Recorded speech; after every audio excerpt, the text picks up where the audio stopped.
Bismillahirrahmanirrahim. We begin with Allah's blessed name. We praise Him and we glorify Him as He ought to be praised and glorified. And we pray for peace and for blessings on all His noble messengers, and in particular the last of them all, the blessed Prophet Muhammad sallallahu ta'ala alayhi wa sallam, as we greet you on this, the fourth day of the new month of Jumadi al-Akhirah, from my sitting room here in my native island of Trinidad in the Caribbean, with Assalamu alaikum wa rahmatullahi wa barakatuh. You'll have to forgive me that I need to keep on sipping at the time when I'm speaking, because I have a dryness in the mouth, and that's causing the smacking of the lips. Today's talk is entitled, it's an ominous one, but I am connecting the dots. That's what Allah has gifted me with. Allah has gifted me, this is His kindness to me, with insight. He gave it to my father as well, rahimahullah, and He gave it to me, the insight with which to be able to connect the dots, and I can see clearly now. Rain is not falling at all.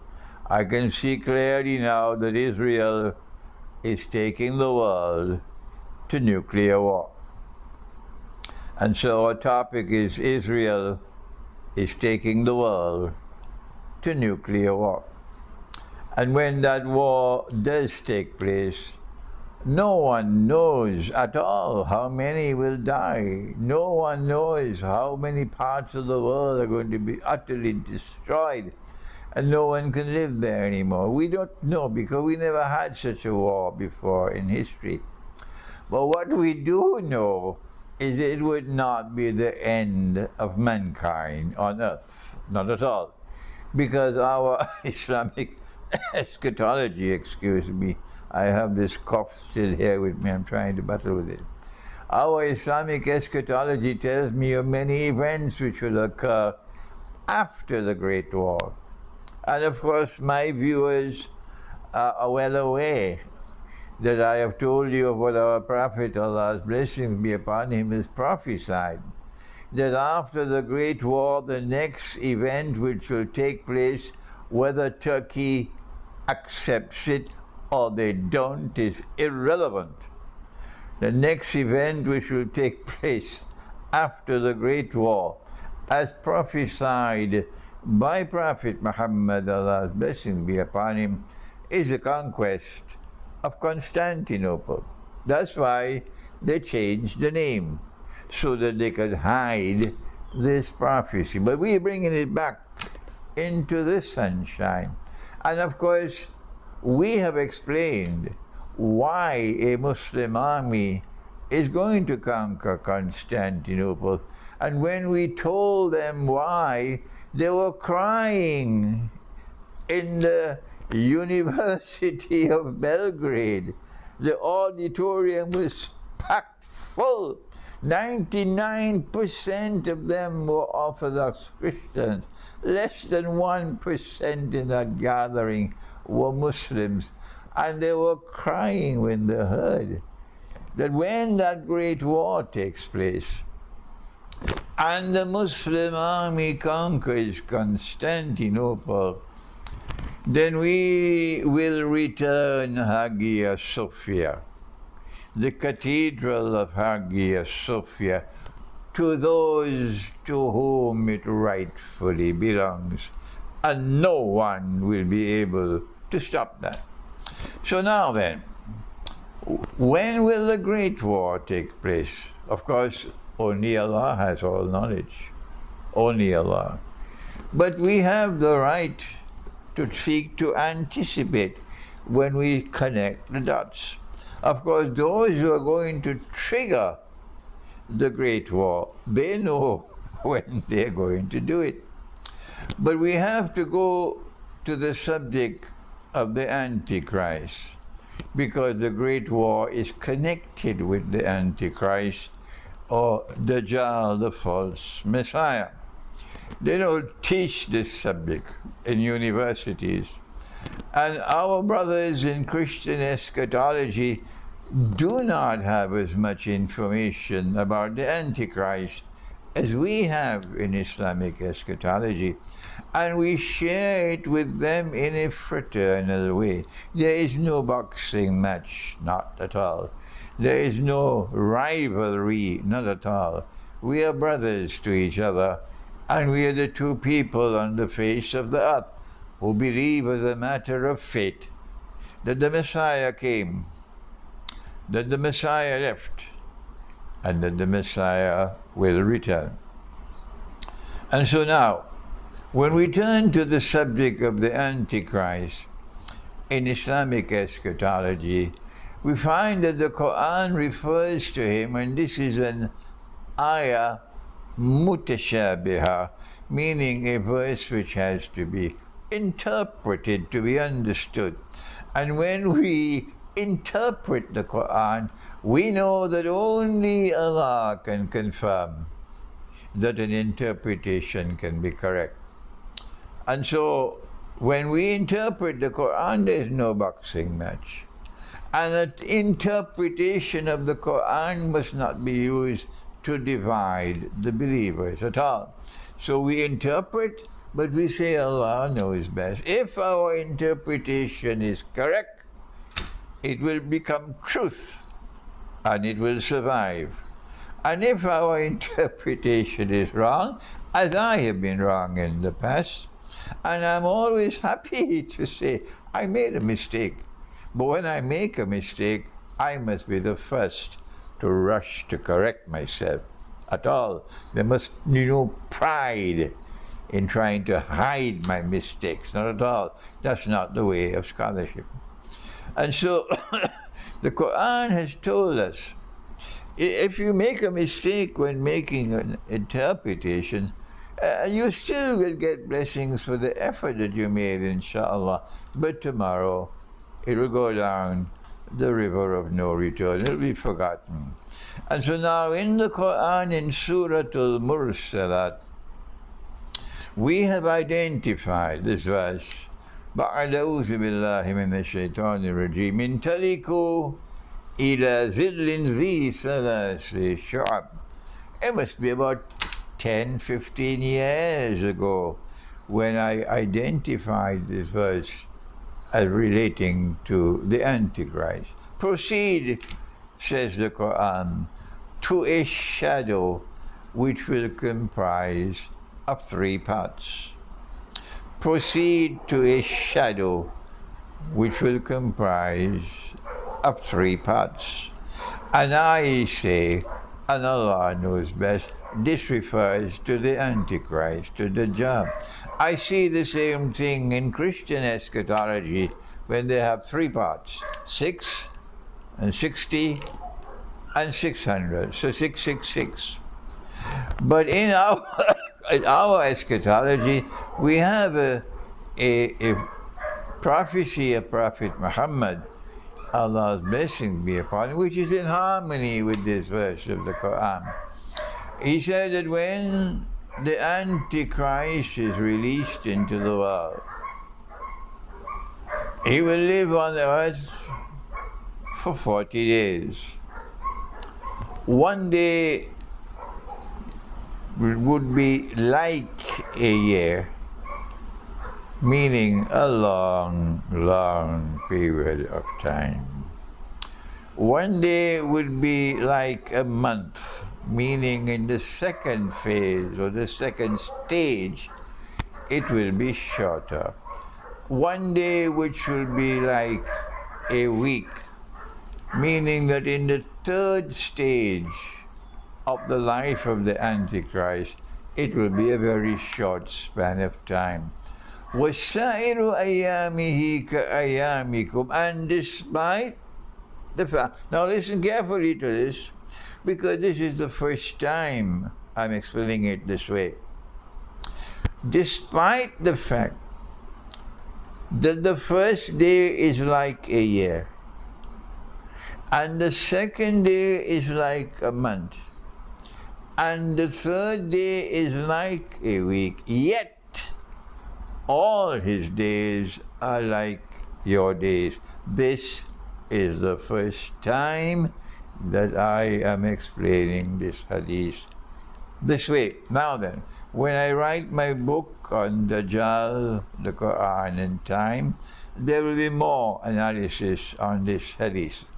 But for today, what we have in Islamic eschatology, and I got an email today from a Christian eschatologist, and he was commenting on this hadith of the Prophet ﷺ and offering his view and interpret. This is a Christian eschatologist in contact with me. So we said that in the first stage of the Antichrist, a stage which would last for a long time, or secondly, listen carefully, in which there will be the appearance that time is moving slowly, slowly, slowly, slowly, and what we are experiencing might last forever. It was in that first stage, we said, that the Antichrist, who eventually wants to rule the world from Jerusalem, with a state of Israel which will be a ruling state in the world, the Antichrist creates modern Western civilization, and within modern Western civilization, he creates, mysteriously so, a ruling state. And it was Britain. And we don't have the time now to explain Pax Britannica.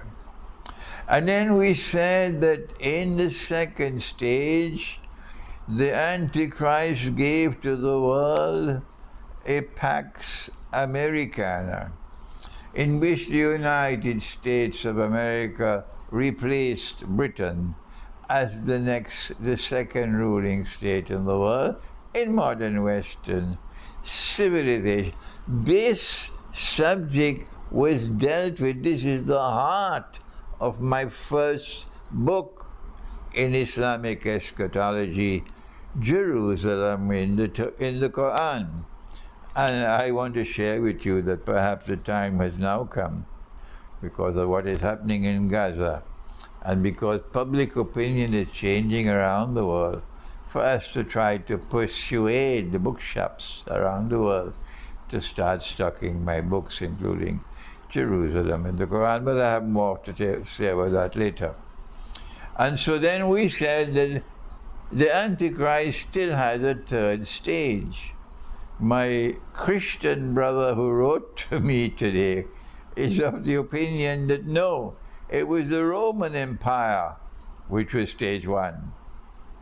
And then he said it was Britannia, Pax Britannica, which is stage two, and Pax Americana is an extension of Pax Britannica. And I can't remember now what he said about stage three. Anyhow, we have the view that no, Pax Romana, or the Roman Empire, had nothing to do with the Holy Land at all, bringing the Jews back to the Holy Land at all. So we don't see the imprint of the Antichrist there in the political conduct and the military conduct of the Holy Roman Empire. But now then, we say that the third stage will be a stage in which Israel will attempt to rule the world and to establish a Pax Judaica. And then the Antichrist would complete his 3 days before we see him in person, and he would be ruling the world from Jerusalem, and then he will declare, I am the Messiah. And when he says that I am the Messiah, and you and I, who are listening to me, Christians and Muslims, and maybe some Hindus as well, we would be able to recognize him. This is the Antichrist. This is Dajjal, the false Messiah. He is not the son of Maryam. He is the Antichrist. But our Salafi brothers will say, no, he cannot be Dajjal, because Dajjal sees with only one eye. He's blind in the right eye. He sees with his left eye. He's blind in the right eye. It looks like a bulging grape. And this man is seeing with two eyes, so he cannot be Dajjal. So we say, let Salafi people remain sitting on a sofa chair waiting for Dajjal to come, because they do not understand the mutashabihat and the capacity. They don't have the capacity to interpret the Quran. Now back to our subject. If Israel is to rule the world from Jerusalem, then Israel, and to succeed the Pax Americana, we have argued that you need a great war to do that. The passage from Pax Britannica, the emergence of Pax Britannica, required Britain to wage war continuously using the Navy, the British Navy, and the British Army land war and naval war for hundreds of years. Hundreds of years. But when the time came for the passage from stage 1 to stage 2, there were two big wars. There was the First Great World War, First World War, and the Second World War. And because you and I want to connect the dots of history, we have to study political history. We have to study military history to be able to understand the Quran and to understand the prophecies of Prophet Muhammad, Allah's blessings be upon him.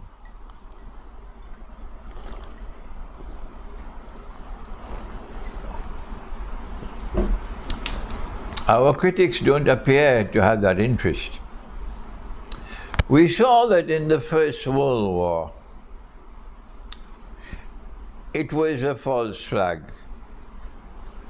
an assassination of the Grand Duke Franz Ferdinand of Austria-Hungary, who was assassinated in Sarajevo in the summer of 1914.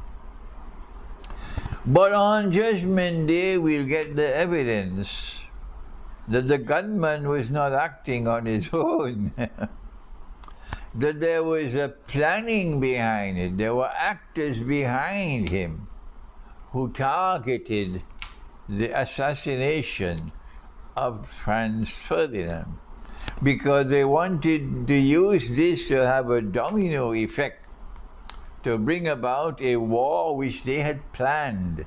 Oh yes, they had spent a long, long time planning the First World War, long in advance. And all that they needed was the bushfire with which to start it. And that was the role of the assassination of the Grand Duke Franz Ferdinand of Sarajevo. And then the First World War took place. And we notice in the First World War that Britain and France had approached Russia, and their purpose was to deceive Russia and take Russia for a ride. I chatted today for a long time on the phone with my dear friend Ken O'Keefe, and Ken might be listening to this lecture as well. And I explained to Ken, and he laughed. He laughed. I said, the Tsar Nicholas of Russia was a man who belonged to a family which had faith in the Lord God. They were pious Christians. But while he had faith in his heart, he didn't seem to have more than peanuts in his head. And so the British and the French were successful in deceiving Russia and establishing a triple alliance with Russia. They knew it was going to be a formidable fight.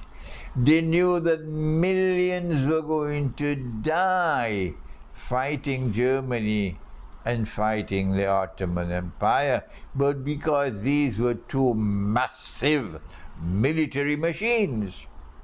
And they didn't want Englishmen to take the brunt of the fighting. And they didn't want Frenchmen to die so many numbers on the battlefield. So they used Russia as their guinea pig. And so long as the war was prolonged, and Russia was suffering so many men being killed, and the Russian economy is in straits, difficulties, they were able to intervene and to win public opinion in Russia against the Shah. And so they attacked him with a sword both from the front and from the back. And they were able to bring about the Bolshevik Revolution. But this I'm sharing with you, as I did with Ken today, to show you how the planning took place for the First World War. And the First World War gave us a great step towards Pax Judaica, because they liberated the Holy Land from Ottoman rule, and they established a British mandate over Jerusalem and the Holy Land. And from 1917, 1918, and 1948, Britain presided over the return of Jews to the Holy Land, not Israelite Jews, who were scattered all over the world of Islam, Morocco and Iran and all these places. Not those Jews, but the others who were not a Semitic people at all. They were European people. These are the ones who were brought back to, not brought back, they're coming for the first time. European Jews were brought to the Holy Land. And then the state of Israel was established after the Second World War, in which again they deceived Hitler. And Germany made the mistake for the second time of attacking Russia. The first time they attacked Russia, it was through this triple alliance, and they deceived Russia, and Russia lost so many men in the First World War. But the second time it was Hitler who attacked Russia. And then after that, the State of Israel was established in 1948.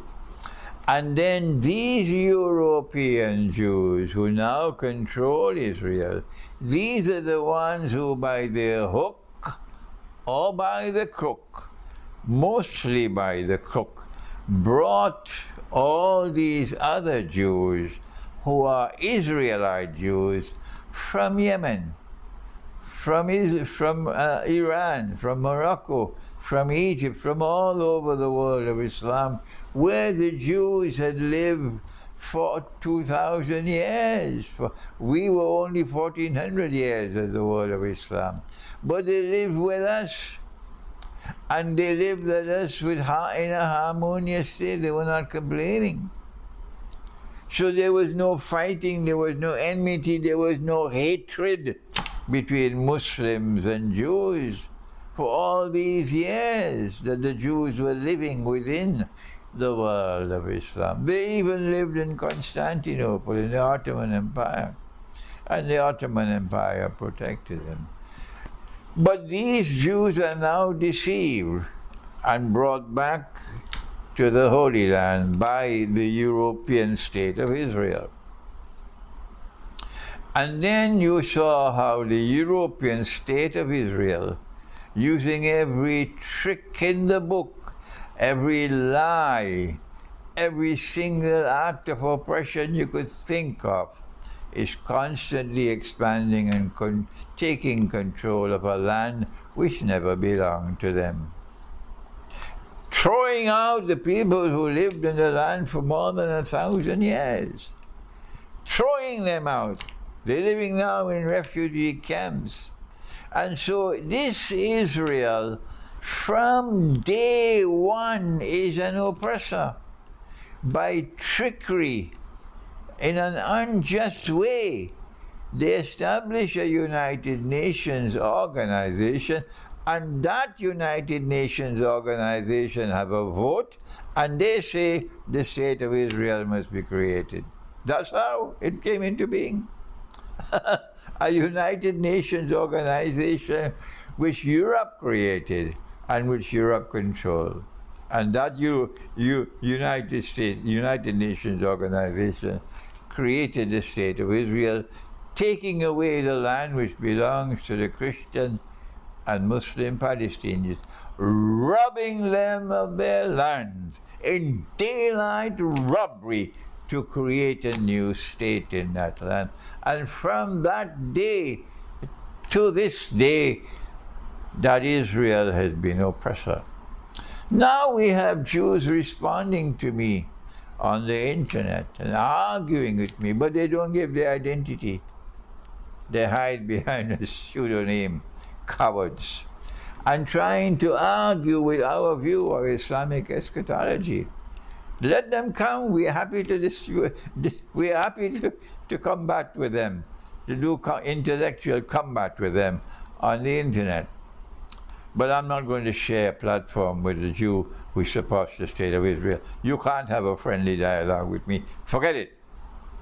And so now, what has been happening is that in order for this Israel to replace the United States of America as the next ruling state in the world, so that the Antichrist would have his third stage of his mission, a day like a week.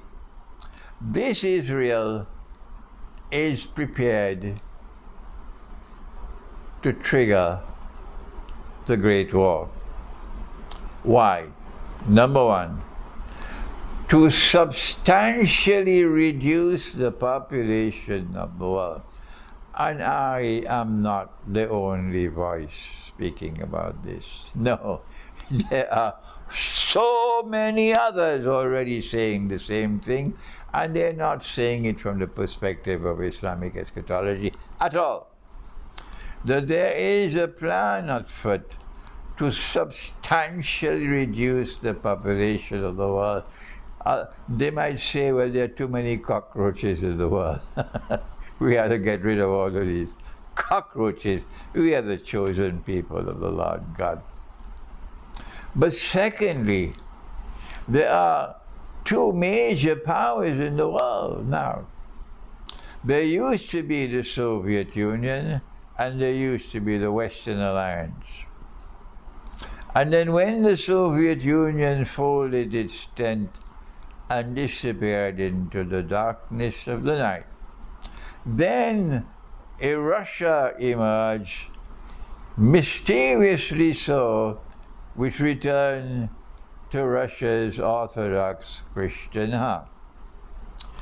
And once that happened, then China was the first in the world to have the insight and to have the political acumen to recognize that this Russia is not a rival to China. The previous Soviet Union was a rival to China, but this Russia is not a rival to China.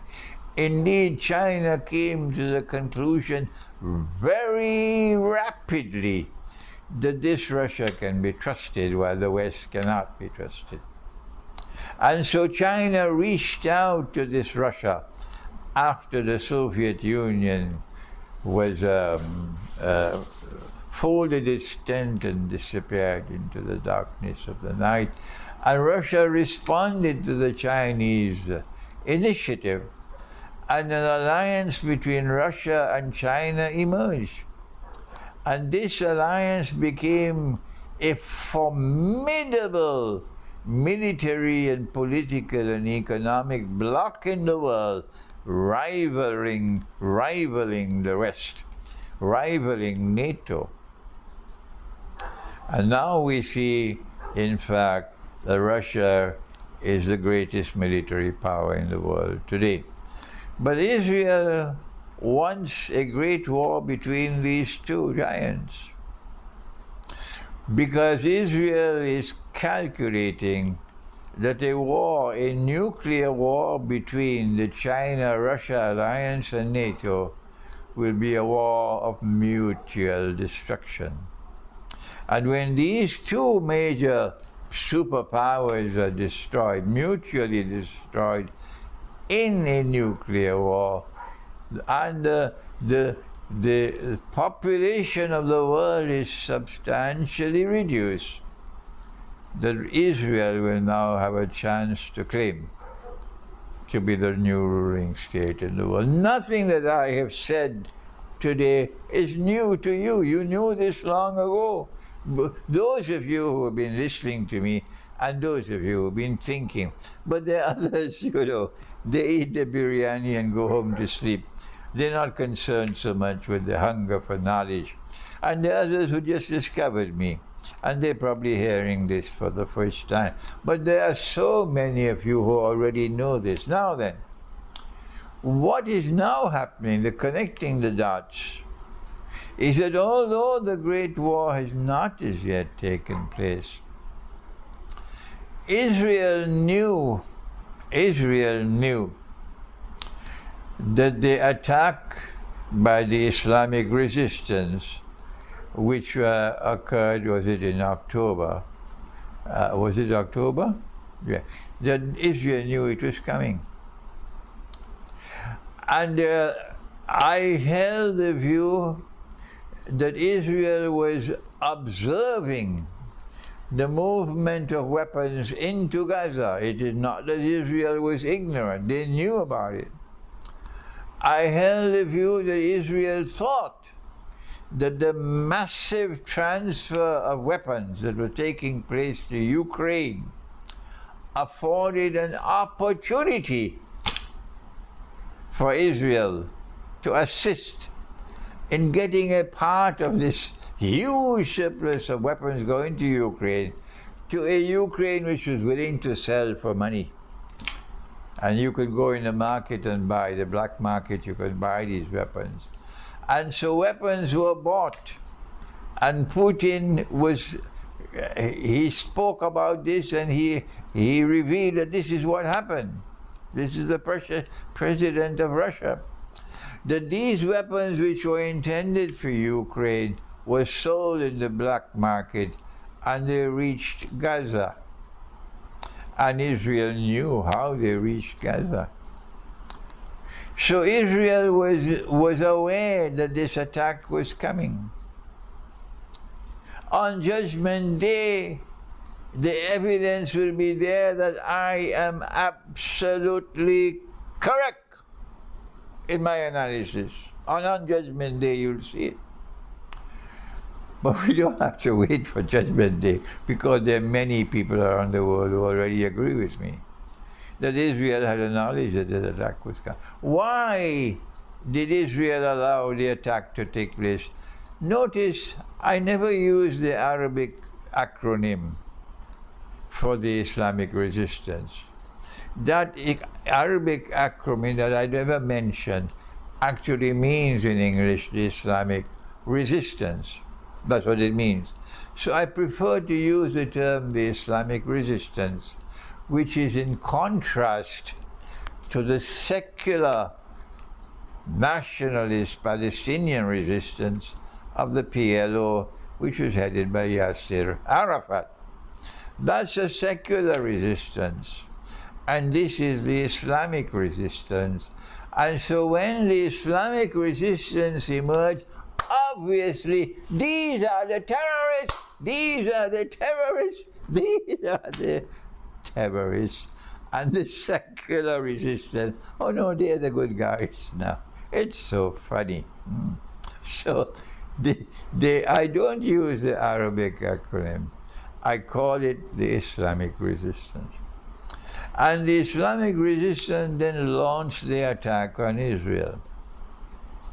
More than 1,000 Israelis were killed, and their lives could have been saved if Israel had warned them, at least warned them the attack is coming. As there were those who were warned in advance that 9/11 was going to take place, and so they didn't go to work on that day. But they didn't do that at this time.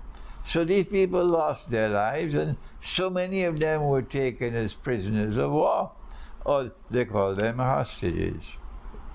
Now then, I asked in my first response, why did Israel do this? And then I felt that what Israel was doing was trying to use this as an opportunity to trigger a big war with Iran. This was my first impression. And that Israel will try to provoke Hezbollah to become a party to the war.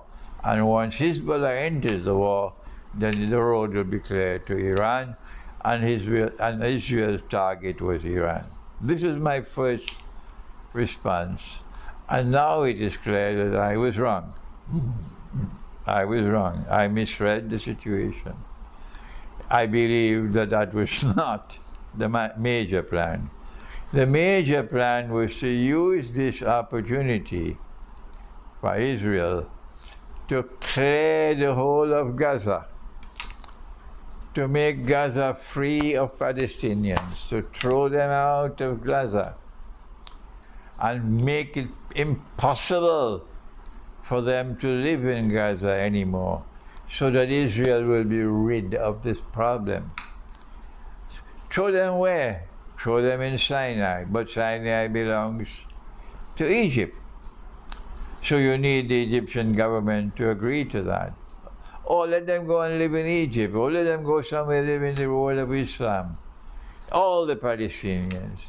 So Israel responded to the attack by the Islamic resistance because they responded with a pre-planned operation whose objective it was to liberate the whole of Gaza, remove all the Palestinians, using terror. Not just Islamic resistance. The fact is, every Muslim and every Christian in Gaza is a threat to Israel. And so now, what we've been seeing these last 2 months is Israel's oppression constantly increasing. And now they plan their plan, but Allah plans His plans. And in the same way, that look at what happened with the Soviet Union, which was an evil state, an atheist state, oppressing the Christians, oppressing the Muslims, oppressing the religious way of life. And yet the Soviet Union was able to transform Russia overnight into a highly scientific and technologically advanced country, willing and capable to become a formidable, the most powerful military force in the world. So too, it seems to me as though Allah's plan is at work in Gaza, that the more that Israel attacks Gaza, the greater the injustice, the more that Israel becomes isolated in the world. Most of mankind today, despite the fact that the media around the world has always been used for propaganda in favor of the Western world and in favor of Israel, despite all of that propaganda, all these decades, today public opinion around the world is moving more and more in favor of the oppressed Palestinians and against Israel. And if you look at the voting in the United Nations Security Council and in the United Nations General Assembly, I believe there was a resolution today. I don't know what has happened in the Security Council today, but the last time the Security Council voted, it was the United States which cast the solitary vote, only one country in the world, in support of Israel. But because the United States is a permanent member of the Security Council, it had a veto power. But now today, I don't know what happened today. It's possible that the United States must have voted in favor of a resolution asking Israel to stop the fighting, to have a pause in the fighting. When you go to the General Assembly of the United Nations, we see that 150-something countries around the world adopted a resolution asking Israel to stop. And only 10 voted in favor of Israel. The 10 were United States, and the other 9, I can't remember the name because they're so unimportant. And so I'm concluding this talk by saying to you that Israel is becoming more and more isolated in the world. That even Britain and France are now asking Israel to stop the fighting. So what's going to happen? Answer: those who want Pax Judaica will now realize that the United Nations is no longer an asset. The United Nations has now become a liability. Number 2, that maybe the time is approaching soon, because Israel is becoming more and more isolated, for them to trigger the next world war. How will it be triggered? I don't know, but it's going to be a false flag. But when it is triggered, I believe it'll take Russia by surprise. It will take China by surprise, and it probably will also take NATO by surprise. Because it is not NATO, it is not China, it is not Russia who wants the Great War, the nuclear war. It is Pax Judaica. Those who want Pax Judaica, they are the ones who will trigger off the Great War. And I am recording this video because of my connecting the dots, and because I have a duty as your brother, studying Islamic eschatology while the others are eating their biryani and couscous and going home and sleeping. I have a duty to you to share with you my analysis when I connect the dots that Israel is now taking mankind to the nuclear war. Thank you. Wassalamu alaikum wa rahmatullahi wa barakatuh.